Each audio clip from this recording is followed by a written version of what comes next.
तो गाँव गाँव घर घर जाके बताना है, हीरो बनी हीरो देखना है।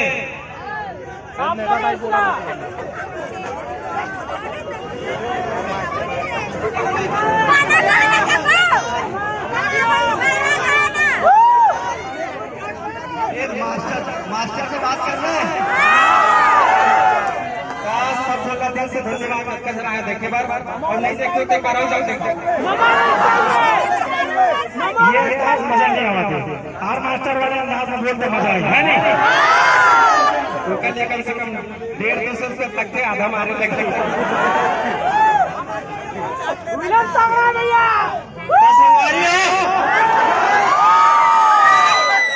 महत चाय भी कम नहीं होती, दारू पीने से जिंदगी खत्म नहीं होती। अगर गोल्ड एक के साथ हो जाए विस्की तो जिंदगी की डबल कम नहीं होती। लेकिन गलत बात है, दारू नहीं पीना चाहिए। कोई दारू मत पीना, सब और अल्लाह छोड़ो। तो पिक्चर कैसे लगी?